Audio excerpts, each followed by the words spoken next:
Friends, మేమైతే అమ్మ వాళ్ళ ఇంటి దగ్గర నుంచి మా ఇంటికి వెళ్తున్నామండి. మార్నింగ్ బ్రేక్ఫాస్ట్ చేసేసిన వెంటనే స్టార్ట్ అయ్యాము. అంటే ఒక 8:30 కల్లా స్టార్ట్ అయ్యాము. ఇంకా మా పాప కార్ ఎక్కిన ఒక 20 మినిట్స్కి అయితే పడుకుని పోయిందండి. జర్నీలో మా పాప ఎంత ఎక్కువసేపు పడుకుంటే అంత ప్లస్ పాయింట్ అవుతుందండి, లేకపోతే అసలు కుదురుండదు. ఇంకా తను లెగిసాక తిందాము అని చూస్తున్నాము, కానీ ఇంకా లేవట్లేదు. అప్పటికే 3 అయిపోయింది. ఇంకా కరెక్ట్గా 3:10 కల్లా లెగిసింది. ఇంకా దగ్గరలో ఒక రెస్టారెంట్ ఉంటే అక్కడ ఆగి లంచ్ అయితే చేసేసాము. పాపకైతే చపాతీ ఆర్డర్ చేసామండి, ఇష్టంగా తింటదని చెప్పి. ఇంకా చపాతీ కూడా తినలేదు.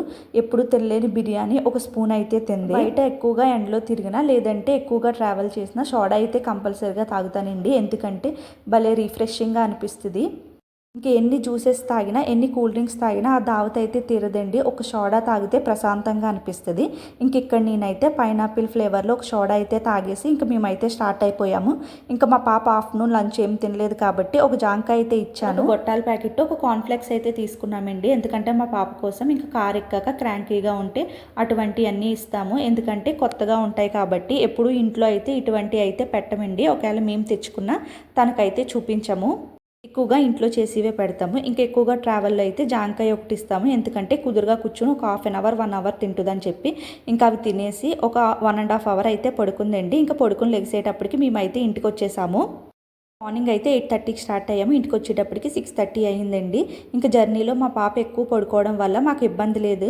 ఇంకైతే ఇప్పుడు ఇంటికి వచ్చేటప్పటికి ఒక 2 డేస్ బ్యాకే ఫుల్గా గాలి వర్షం వచ్చిందంటండి. ఇంకా బయట మొత్తం దుమ్ము దుమ్ముగా ఉంది. ఇప్పుడు ఇవన్నీ క్లీన్ చేసుకోవాలి. ఇంకా తెచ్చిన లగేజ్ మొత్తం అంతా సర్దుకోవాలి. ఇల్లు మొత్తం అంతా క్లీన్గానే ఉందండి, ఎందుకంటే మా హస్బెండ్ అయితే ఇంట్లోనే ఉండేవారు. అంటే మార్నింగ్ ఆఫీస్కి వెళ్ళి ఈవినింగ్ అయితే ఇంటికి వచ్చేసేవారు. మొత్తం అంతా క్లీన్గానే ఉందండి, ఎందుకంటే ఆయన వంట చేసుకోరు కాబట్టి. ఇంకా రూమ్స్ అప్పుడప్పుడు క్లీన్ చేసేవారంట. వెళ్ళి 1 మంత్ అయ్యింది. ఇల్లు మొత్తం క్లీన్గా ఉందండి. ఇంకా నాకైతే ప్రశాంతంగా ఉంది. ఇంట్లో ఒక మనిషి ఉంటే ఈ విధంగా క్లీన్గా ఉంటుందండి.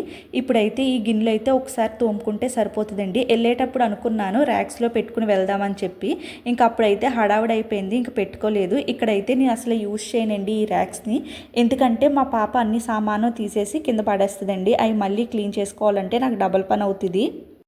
నేను వెళ్ళేటప్పుడే ఫ్రిడ్జ్ మొత్తం అంతా ఖాళీ చేసేసి క్లీన్ చేసుకుని వెళ్ళానండి. ఇప్పుడు నేను వచ్చాను కదండి, ఫ్రిడ్జ్ అయితే నేనైతే ఇంటి దగ్గర నుంచి ఏం తెచ్చుకున్నానో అవన్నీ సర్దేసుకోవాలి. అది నెక్స్ట్ వీడియోలో పోస్ట్ చేస్తానండి. ఇంకా బయట బాల్కనీ ఒకటి క్లీన్ చేసేసి ఫ్రెష్ అయిపోయి పడుకోవాలి. చాలా లాంగ్ జర్నీ చేశాం కాబట్టి. మీకు కానీ ఈ వీడియో నచ్చినట్లయితే ఛానల్ని సబ్స్క్రైబ్ చేసుకోండి, లైక్ చేసి షేర్ చేయండి. Thanks for watching.